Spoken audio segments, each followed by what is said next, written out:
Une collégienne menacée, contrainte à la bagarre à Paea. Sa mère a porté plainte. La victime, elle, est traumatisée. Cette violence qui se banalise inquiète donc les parents. Nous recevons ce soir l'entrepreneuse Terrainui Amblin-et-la-Côte. Elle organise une marche pour inciter à plus de respect entre jeunes et envers eux. Casser les tabous autour de la communauté LGBT pour faire évoluer les mentalités et le regard de la société à des jeunes aux différences encore mal acceptées et qui vivent mal. Ce soir, comme tous les dimanches, nous ferons également un tour d'horizon des événements sportifs de cette fin de semaine avec notre spécialiste Oriano Tefo en deuxième partie de journal.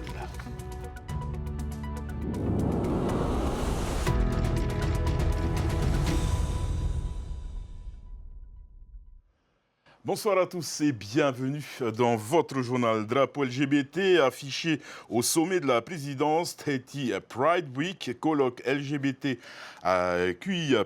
Aujourd'hui, la cause est exposée, célébrée et discutée, mais les mentalités peinent à évoluer, un fardeau que les membres de la communauté LGBT doivent encore porter malgré eux. Léa Agandon et Rarhauma'a ont levé les voiles sur ce tabou. Les magiciens reviennent. Avec sa voix enchanteresse et munie de sa guitare, Mans est aujourd'hui épanoui dans la musique. Pourtant, il a fait partie de ceux qui ont dû porter ce fardeau. Le seul moyen d'échapper à ces idées noires, c'était presque d'accepter la mort comme une délivrance, parce que je savais que je ne trouverais pas ma place ni dans ma famille, ni dans la société, ni dans le monde entier. J'ai dû être suivi par une psy. J'étais sous antidépresseur. Le regard qui était posé sur moi par mon entourage extrêmement homophobe, ça a créé une souffrance que je devais réprimer. On devient fou quand, à 14-15 ans, on doit créer un personnage qui n'est pas le nôtre devant certaines personnes et être soi-même ailleurs. Selon le rapport 2024 de SOS Homophobie, les violences sont encore plus difficiles à quantifier aujourd'hui pour bien des raisons. Des difficultés à porter plainte, à sortir du traumatisme d'expériences de rejet, de discrimination, de violence ou encore à mettre des mots sur des situations complexes. L'association recense tout de même 2377 cas en 2023 dans l'Hexagone. Sur le territoire, il n'y a pas encore de statistiques fiables sur la question, mais à défaut d'avoir des chiffres, certains œuvrent pour rendre visibles ces souffrances d'une autre façon. C'est le cas d'Océane Fouet. Psychologue de formation, la jeune femme prépare une exposition qui mêle art et social, prévue pour février 2025, le résultat de nombreuses entrevues informelles pour dévoiler une réalité invisibilisée. On peut penser que les personnes sont très bien acceptées parce qu'elles sont visibles, parce qu'on les voit dans les magasins, qu'on les voit dans la rue, mais ce n'est pas forcément le cas pour tout le monde. Il y en a beaucoup qui ont eu des souffrances, qui ont eu des histoires de vie qui ont été très dures, très tumultueuses pour en arriver à être visibles. À travers ces tableaux, elle dépeint le profil émotionnel des personnes de la communauté avec qui elle a pu échanger. Il y a des émotions très positives, c'est très coloré, donc ce qui rappelle un peu les gay pride, les prides, où on est dans la fête. Mais derrière, tu vas aussi avoir des regards peut-être très profonds, peut-être des larmes, peut-être des textures qui vont venir casser ton visage. Tu vas comprendre que c'est pas juste des couleurs et qu'il y a autre chose. L'artiste envisage de reverser une partie des recettes de son exposition à diverses associations, dont Cousin Cousine, un appui important pour ces structures qui manquent encore de soutien à l'échelle locale. Le tabou est un peu brisé, mais il y a quand même du travail à faire. Il y a certains établissements scolaires où on ne peut pas parler du sujet, où c'est toujours un tabou, donc il faut quand même une volonté politique. Nous, on attend des actions du gouvernement et des institutions. Pourtant reconnue d'utilité publique par l'État, l'association Cousin-Cousine essuie encore des refus lorsqu'elle veut sensibiliser à la cause LGBT auprès de tous les publics. En effet, dans la société actuelle, cette démarche peut encore être assimilée à une forme d'idéologie, un frein qui n'aide pas à réduire la stigmatisation et par conséquent les violences envers les personnes de la communauté LGBT. Et rappelons que le Fareta Mahou offre une prise en charge psychologique gratuite sous anonymat et sans rendez-vous pour quiconque voudrait s'y rendre. Les jeunes LGBT ne sont pas les seuls à souffrir de discrimination, voire de violence. La première période de l'année scolaire s'achève et déjà des agressions entre jeunes sont signalées, comme à Paia. Une jeune collégienne s'est retrouvée contrainte il y a quelques jours de participer à un combat et a été rouée de coups. Sa mère porte l'affaire en justice. Elle se dit révoltée face à cette montée de la violence aux abords de l'établissement. Laure Philibert et Rarhoumaha ont recueilli son témoignage. Ma fille, elle a 12 ans. Elle est au collège de Paea et elle s'est fait agresser il y a quelques jours. On l'a obligée de se battre. Et si elle ne faisait pas, c'est elle qui ramassait. C'est juste pour le plaisir, pour voir qui est forte. Elle a fait un décollement de la rétine il y a 2 ans. Elle s'est fait opérer. Une lourde opération, du coup, quand j'ai vu la vidéo qu'elle a tapé sur l'œil de ma fille, j'ai pleuré, quoi. Je suis allée à la gendarmerie, j'ai emmené d'abord ma fille chez le médecin. Et suite à ça, on lui a diagnostiqué traumatisme. Comme ça ne s'est pas passé dans le collège, pour eux, c'est pas de leur ressort, quoi. Je suis partie porter plainte à la gendarmerie. Que ma fille, c'est une fille timide, elle ne cherche pas les embrouilles.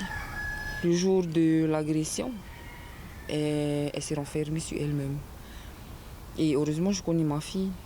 Je sais comment elle est, du coup, elle avait changé d'attitude depuis ce jour-là. Ça a pris de l'ampleur, genre la violence. L'école, c'est pas faite pour aller se battre, pour montrer c'est moi la plus forte. Nous accueillons à présent Tirenoui Ambliné, la côte du collectif contre la violence. Tirenoui Yorana. Yorana.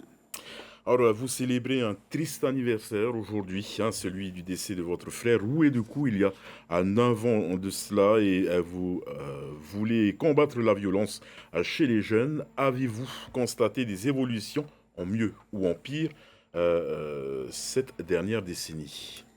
Alors malheureusement, oui, aujourd'hui, ça fait 9 ans que mon petit frère est décédé suite à des coups très violents qui lui ont coûté la vie. Et je pense que non. Le constat, il est là, ça ne va pas mieux. Parce que l'exemple de la maman qui témoigne aujourd'hui, je pense qu'on vit ça au quotidien aujourd'hui en Polynésie française. Donc c'est sûr qu'on ne se sent pas forcément concerné tant que ça ne nous arrive pas. Et en fait, ce qu'on essaie de faire au travail de ce collectif, c'est de dire aussi aux personnes que ça n'arrive pas qu'aux autres. Et que ça peut arriver à chacun de nous, à chacun de nos enfants. Et aujourd'hui, notre rôle, c'est vraiment d'essayer de bouger, de changer les choses. La consommation de l'ice est-il liée à cette augmentation des violences? Je pense qu'il y a un tout. Il y a un mal-être. Alors, on va toujours essayer de trouver des excuses.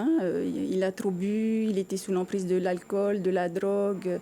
Je pense qu'il n'y a aucune excuse qui est valable. Parce que quand on perd un enfant, il n'y a pas de retour en arrière possible. Donc, il est temps que je pense que tous ces mots de la société actuelle de Polynésie, comme l'ice, qui est un véritable fléau, qu'on arrête de se voiler la face, qu'on arrête de dire qu'il n'y a que les autres qui consomment, qu'on arrête de se dire que voilà, mon enfant ne sera jamais touché par l'ice, parce que ça peut arriver à tout le monde aujourd'hui. Il faut se lever aujourd'hui. Il faut se lever, il faut arrêter d'être des témoins passifs. Je pense qu'on est tous dans ce schéma-là parce que aussi on a peur. Et c'est normal d'avoir peur quand on est témoin d'une bagarre. On n'a pas forcément envie d'intervenir parce qu'on a peur. Quand on est témoin de dealers d'ice qui sont à la sortie des écoles maintenant, on a peur peut-être d'aller les voir. Moi, je pense qu'aujourd'hui, si on est tous dans ce schéma-là, ils vont se permettre de continuer. Et donc, à un moment donné, si tous, chacun d'entre nous, que ce soit les institutions, que ce soit les parents, que ce soit les enseignants, tout le monde est responsable et tout le monde devrait devenir acteur pour qu'on arrête d'avoir tout ce type de violence. Justement, les violences se produisent aussi dans et devant les établissements scolaires. On vient d'en entendre un témoignage. Avez-vous des propositions pour les réduire ?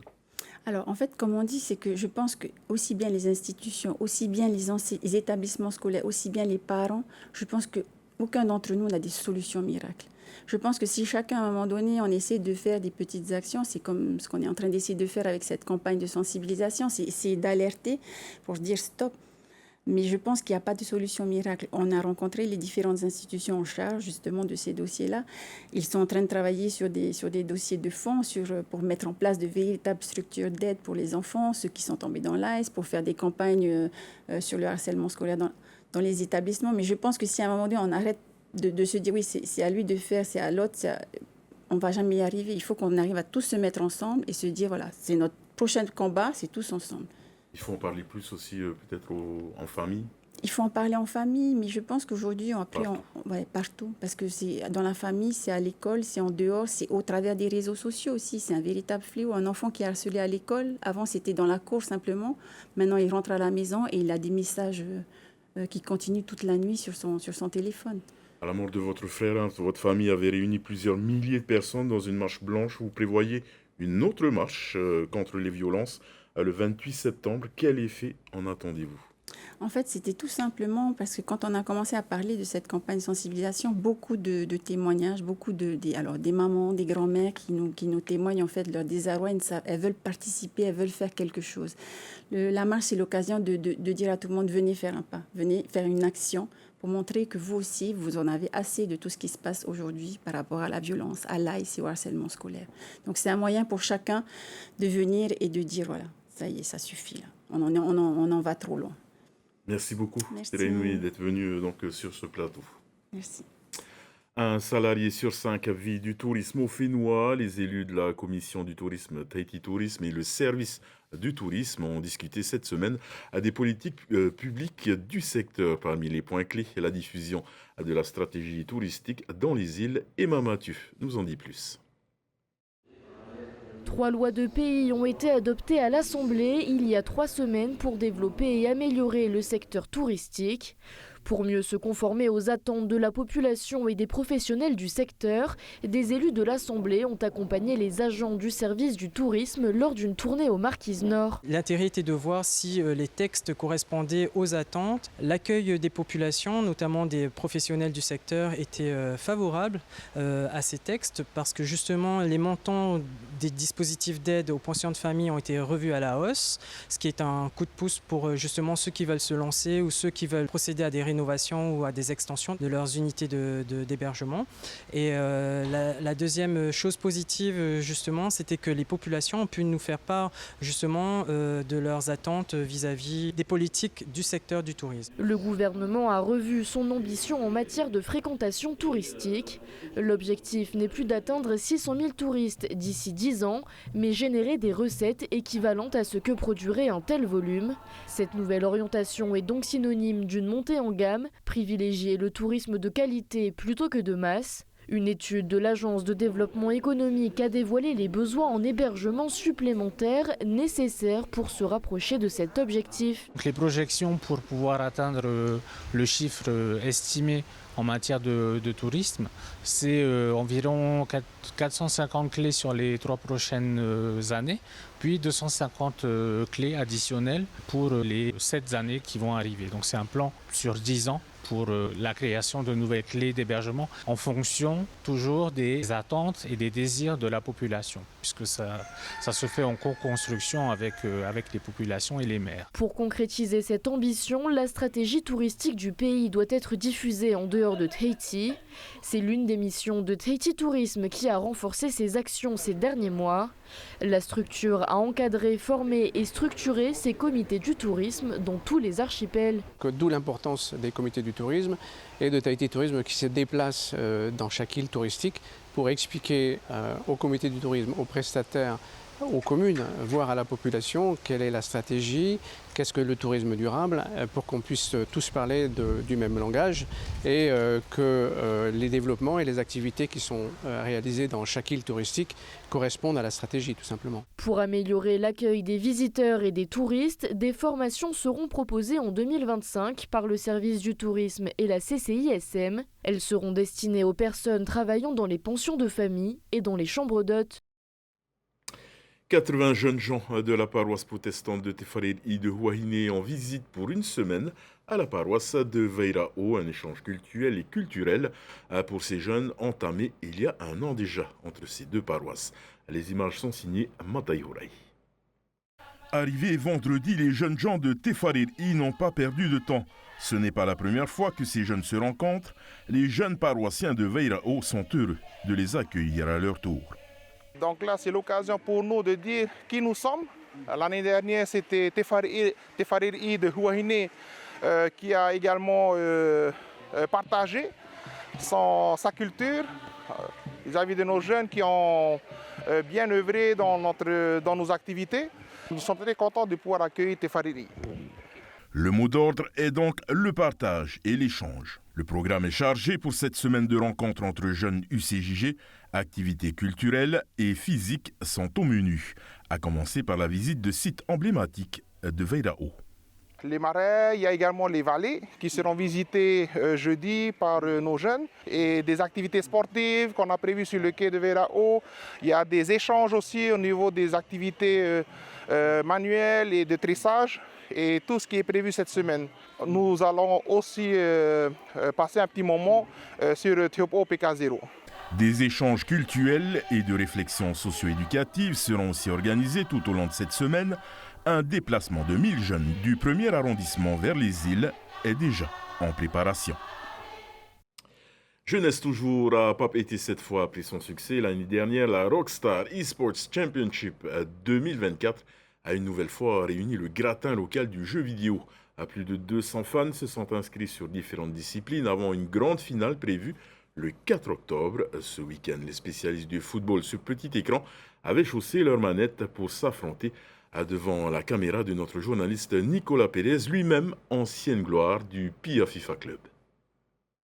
Près d'une cinquantaine de gamers ont participé ce week-end à la deuxième Rockstar eSport Championships, dédiée cette fois aux fans de football.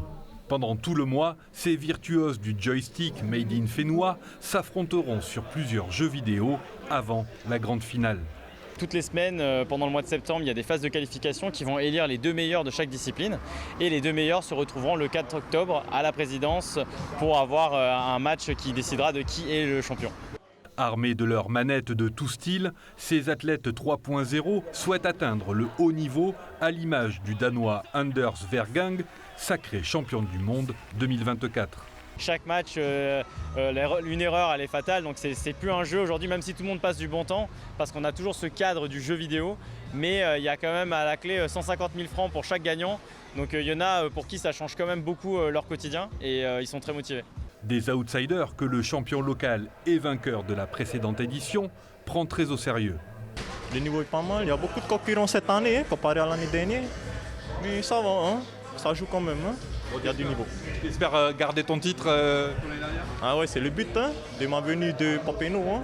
C'est le but de garder mon titre encore cette année. Hein.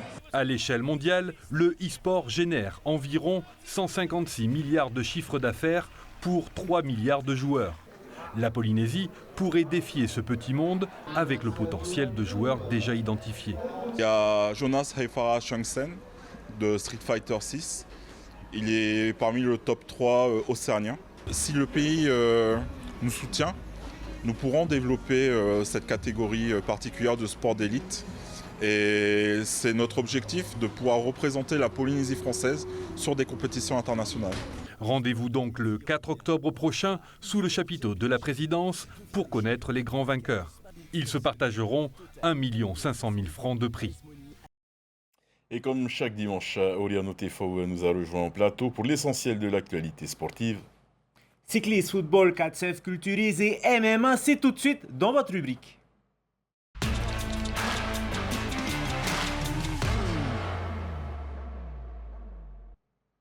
Et après le contre-la-montre par équipe hier, les coureurs du Tout Hétinui ont enchaîné aujourd'hui avec la deuxième étape. Un aller-retour entre Punavuia et Veirao pour une course de 116 km. L'Américain Ryan Gorman s'est offert à la victoire. Allez, tout de suite, le résumé de l'étape. L'Américain Ryan Gorman impressionne le peloton du Tour Tahiti-Nui. Avec 6 autres coureurs, il fait partie de l'échappée du jour. À ses côtés, on retrouve notamment Léo Cazobiel, Arnaud Dupré, Tarouya Krener et Victor Boal. Le groupe coopère jusqu'à Veirao et compte une bonne avance sur le peloton. Sur le retour vers la mairie de Punavuia, Ryan Gorman passe à l'attaque. Dans les derniers kilomètres, le coureur de 43 ans lâche ses compagnons d'échappée et s'en va décrocher la victoire.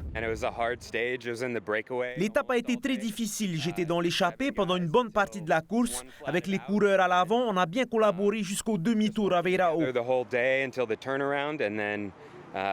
Sur le retour, l'objectif c'était d'attaquer et sur les 10 derniers kilomètres, j'ai réussi à m'échapper. Je crois que je termine avec 30 ou 40 secondes sur le deuxième de l'étape. C'était très impressionnant, surtout qu'on collaborait bien derrière et puis on roulait assez bien pour essayer de revenir.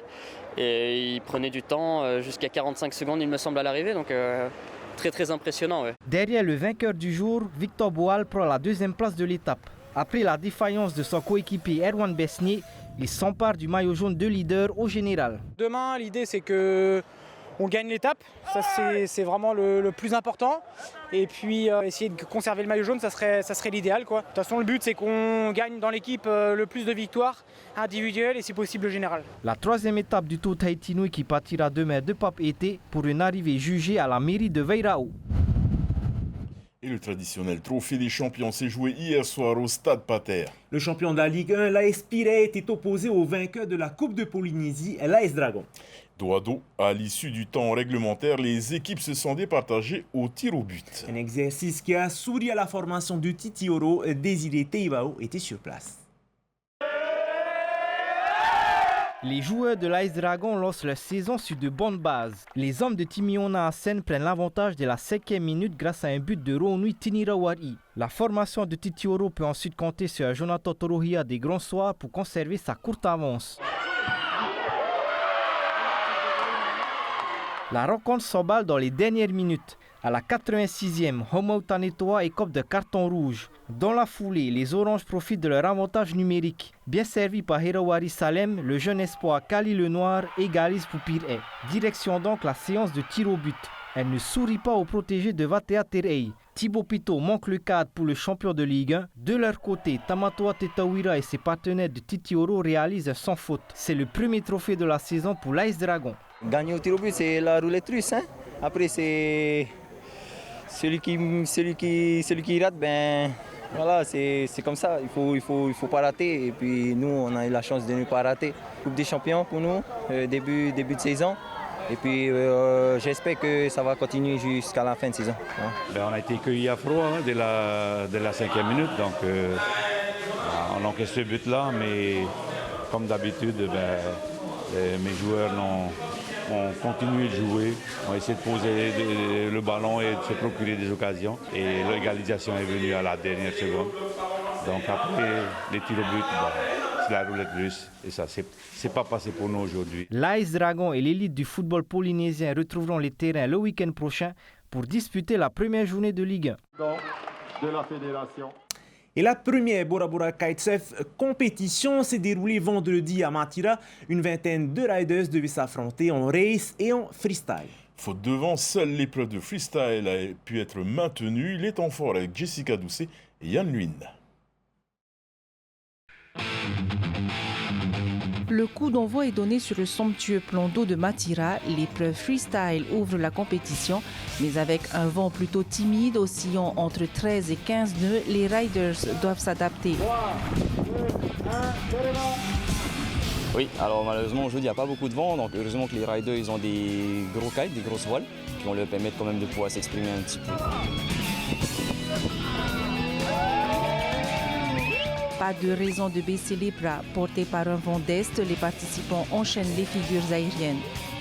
Oui, alors on va principalement juger sur la puissance, la hauteur et le style. Et donc plutôt les figures à base de wakestyle qui compteront le plus aujourd'hui. Backroll, kite loop, Riley, les riders s'éclatent. La plupart viennent de Bora Bora et sont ravis de s'affronter. Bonne chance d'organiser des compétitions pour vous à Bora? Oui, carrément. C'est aussi pour les riders, pour qu'on puisse faire naître le kite à Bora. Ça fait longtemps aussi qu'on n'a plus de plis avec les anciens. Ça nous permet de voir à quel niveau on est à peu près et si on peut aller plus loin. Hein. Faute de vent, les organisateurs annulent l'épreuve de course. Les participants sont donc jugés sur l'épreuve de freestyle. Au classement général, homme, un podium Bora Bora, Oeho Dolcini l'emporte devant Tepo et Vavo Veitoa. Chez les femmes, Marie Dubois de Eyatea est en tête, suivie de Veiria Seran Jérusalemi et Mehiatar Yaria. À Bora, on parle beaucoup du Hawaii Kinui et on parle pas trop des autres disciplines. Et du coup, là, ça fait un an que je viens régulièrement, pratiquement tous les mois en fait à Bora, et j'ai vu qu'il y a un noyau de kiteurs fighters qui sont vraiment très motivés, des jeunes. Et du coup, je me suis dit, allez Antoine, on va organiser une compétition là-bas, tu vas voir, ils sont trop sympas et ça va les motiver. Et c'est vrai que depuis qu'ils sont venus à Tahiti il y a un mois pour la Monster Energy Wind Festival, le niveau a monté, ils s'entraînent tous les jours et ils sont vraiment motivés.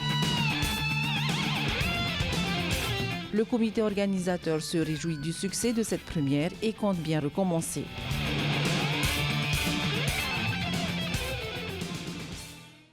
Allez, on continue avec un sujet qui nous colle à la peau. Hier soir, près d'une trentaine d'athlètes étaient sous les feux des projecteurs de la salle Manouiti de Paia pour le championnat de Polynésie de culturisme. Les grands noms de la scène locale étaient au rendez-vous, tout muscle dehors. Voyez ce reportage. Une semaine après la compétition du Tinonui Contest, certains athlètes ont enchaîné sur la scène de Paia.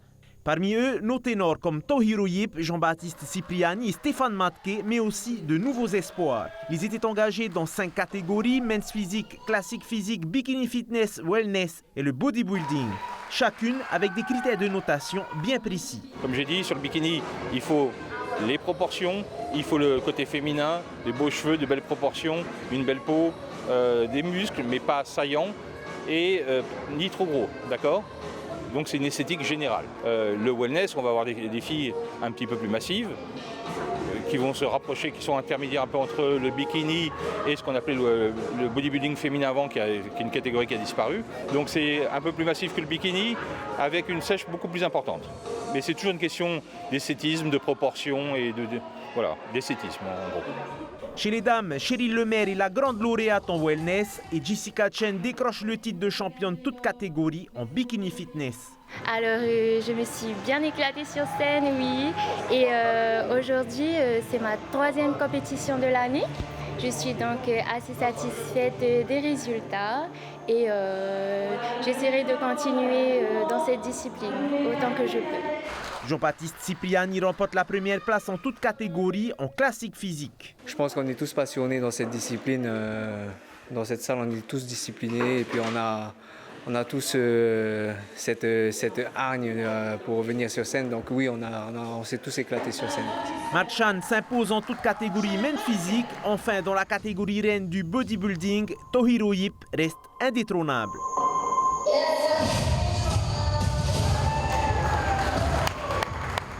Ça me sert de préparation pour les compétitions à venir là, à l'international. Moi, après, ça fait du bien aussi de revenir sur la scène locale pour reprendre un peu, comment dire, une petite connexion avec notre public du Fénois. Cette soirée était une préparation pour la South Pacific qui se tiendra ici au Fénois l'année prochaine dans le courant du mois d'octobre. Et pour la deuxième fois, la place à Tuata sera le théâtre de la Tahiti Fighting Championship, une soirée de MMA avec une douzaine de combats prévus. Et la première partie sera consacrée aux amateurs, puis en tête d'affiche, nos représentants affronteront des combattants étrangers. Et pour nous en parler plus en détail, nous recevons ce soir son organisateur, Rehere Dudesti. Yorana Rehere. Yorana Rehere, votre 3e TFC, le grand rendez-vous donc, du MMA sera à Tuata et aura lieu donc vendredi prochain. Avant d'en parler, vous avez entendu le témoignage de Terainui Ambliné-Lacote. Un peu plus tôt dans ce journal, le MMA est souvent associé à la violence. Est-ce qu'il encourage ou est-ce qu'il la canalise ? Vous connaissez déjà ma réponse, hein. Ça fait des années que je défends justement l'image de ce sport. Parce qu'avant tout, MMA, c'est une discipline martiale et elle est enseignée par des coachs qui véhiculent des valeurs à travers leur structure. Voilà, pour moi, ça canalise dans le sens où la violence, elle vient de quoi ? Elle vient de 3 choses. Comme elle avait dit souvent, la consommation d'alcool, l'oisiveté des jeunes là, qui rentrent chez eux, qui n'ont rien à faire, et plus récemment le ICE, qui est sur le territoire depuis plusieurs années et qui fait malheureusement beaucoup de dégâts. Nous, avec notre sport, on essaie justement d'occuper ces jeunes. Par occuper, je veux dire transmettre des valeurs, les entraîner et avec le TFC, leur donner une plateforme sur laquelle ils peuvent s'exprimer et se faire remarquer à l'étranger parce que voilà, le but du TFC, il a été créé justement depuis quelques années pour offrir l'opportunité aux jeunes d'ici de se faire remarquer à l'étranger. Pourquoi pas faire une carrière professionnelle. Donc, je trouve que le MMA est avant tout un bon outil justement pour canaliser cette jeunesse. Et surtout qu'elle véhicule beaucoup de valeurs comme le respect, Justement, la discipline, on l'a vu dans le reportage juste avant, sur le culturisme. Il faut savoir que quand tu es combattant, il faut s'inculquer une discipline hors pair, c'est-à-dire qu'au niveau de la nutrition, au niveau aussi de tes habitudes journalières, c'est-à-dire tu ne bois pas d'alcool, tu manges sainement, tu te couches tôt. Et tout ça, je trouve que ça donne justement aux jeunes des repères et des repères qu'ils pourront utiliser pour après quand ils seront adultes, quoi. Voilà. Alors Heri, on va revenir à ta soirée justement. Quelles sont les grosses affiches sur lesquelles on va assister ce 20 septembre? On va commencer déjà par le début de la carte. Je pense qu'on va mettre en avant 3 jeunes mineurs, des youths. On a voulu leur donner l'opportunité en fait de pouvoir s'exprimer sur Tuatha. Pour eux, c'est un rêve. Il faut savoir que le plus jeune, il a 12 ans. Et se retrouver à 12 ans dans la plus grosse arène du pays pour pouvoir faire du MMA, pour lui, c'est extraordinaire. Du coup, on a donné l'opportunité à 3 jeunes pour commencer la soirée. Ensuite, on va partir sur 7 combats locaux. On a essayé quand même de faire participer toutes les salles de la Polynésie, donner l'opportunité au club de Huahine, au club de la Presqu'île, Sphère MMA, Tearo, Highlander. On a essayé vraiment de mixer les meilleurs combattants de toutes les salles pour qu'on ait une carte amateur locale qui envoie du lot, comme on dit. Et dans la deuxième partie, justement, la carte internationale, où on a réuni 5 combattants locaux qui affronteront 5 champions étrangers. Et voilà, c'est du lourd. On a voulu aller chercher des gars qui sont déjà champions chez eux. Michael Mb, il affronte un champion de Muay Thai. Et ici, il est bien connu parce qu'il est invaincu en MMA pour l'instant. Du coup, il ouvre le bal. Ensuite, on aura Tehotu Lee, qui est la salle de chez Uriel, très bon combattant connu dans le monde du pied-point. Très bonne lutte aussi, qui affrontera le numéro 1 de Nouvelle-Zélande en lutte et en jiu-jitsu. Ensuite, il y a Veiteo Tsenasek, qui, tout le monde le connaît sur le territoire et qui nous a demandé justement de ramener le gars qu'il avait affronté sur Huahine il y a quelques temps pour une revanche, cette fois-ci au top, parce qu'il s'est préparé à Sikebi pendant plus de 2 mois. Du coup, il revient pour défendre les couleurs du Fénois face à Ethan Broquette.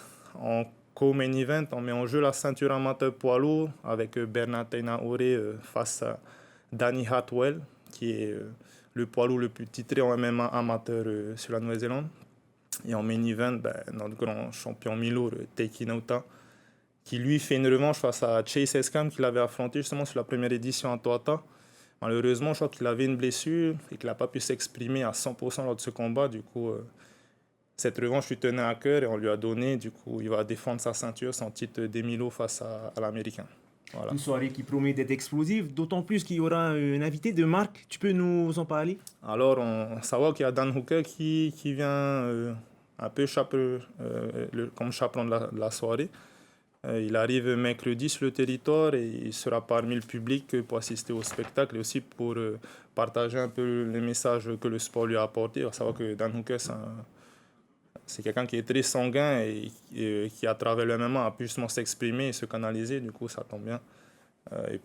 Il est très apprécié de nos jeunes. Du coup, par la même occasion, il pourra transmettre des messages positifs à notre jeunesse. Voilà.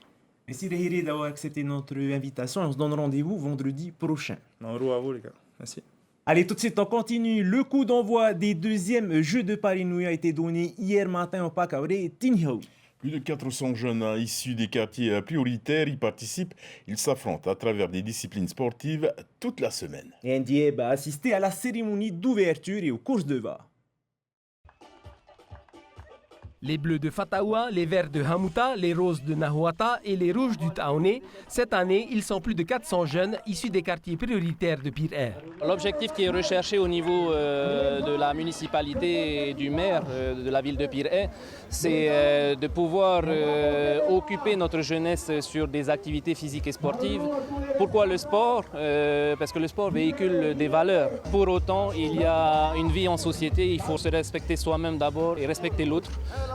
Pour pouvoir vivre en société et en harmonie. Nous nous engageons à porter haut et fort les couleurs de notre secteur et celles de la commune de Pire-Air. La multimédaillée d'or des derniers championnats du monde de vitesse de Va, Tiheni, a lu le serment des Jeux afin de transmettre les valeurs qui les animent. Pour l'honneur de nos équipes et dans le respect des principes fondamentaux. Pendant une semaine, ils vont s'affronter en VA, volleyball, football et athlétisme.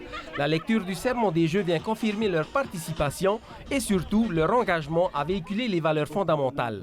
Les valeurs de fair play, de bienveillance et de respect, c'est ce qui est le plus important. Ça permet justement d'aller vers le droit chemin, de pouvoir aussi respecter les autres, se respecter mais aussi respecter sa famille. Parce que tout part de la famille et c'est pour ça que je veux encourager nos familles à prendre soin de nos enfants parce que c'est eux l'avenir. La compétition de VA commence après la cérémonie d'ouverture avec des courses de V6 et V12 sur 500 mètres. Les compétiteurs comptent bien défendre les couleurs de leur quartier. En fait, on rencontre que les autres zones, on va dire les autres comités, que ceux qui font partie de PIR 1. Bon, c'est bien pour nous les jeunes, hein, ça nous occupe pour moi pendant les vacances. Hein. Merci beaucoup d'avoir fait ce palénouille-là. Hein. Tu apprécies? Oui, beaucoup, beaucoup. Ça va, ça te plaît? Ouais. Qu'est-ce que tu penses de ces jeux? C'est bien, ça nous occupe. C'est bien aussi pour les jeunes, hein. Au lieu d'aller par là-bas se vadrouiller, il y a le interquartier ici pour le palénouille. Là, tu es venu les accompagner et les encadrer? Oui, je suis venue accompagner les encadrer et ils m'ont demandé aussi de venir les compléter à Taoné. Et comment ça se passe pour vous? Oh, ça va, ça s'est bien passé. Mais à part d'autres équipes qui veulent nous, comme on dit, hein, nous tailler, quoi. Hein. Taoné s'est illustré en cette première journée de compétition. Les équipes féminines A et B de Taoné prennent les premières et deuxièmes places en V6. Hamuta termine troisième. Les hommes de Taoné remportent également la victoire en V6. Les Jeux de Parénouille commencent tout juste. À partir de lundi, les athlètes enchaîneront avec du volleyball, du football et de l'athlétisme de 17 à 21 h, avant la cérémonie de clôture samedi matin au stade de Fataoua. Là, nous arrivons au terme de cette édition. Ce soir, au programme Hôtel Transylvanie, un film de Genndy Tartakovsky, puis votre émission Capitale. Demain, c'est Emma Mathieu qui prendra les commandes de ce journal, en vous souhaitant une excellente soirée et une très belle semaine sur Tétine Télévision. Et quant à nous, on se quitte comme d'habitude avec les plus belles images de sport de cette fin de semaine. Bonne soirée à tous.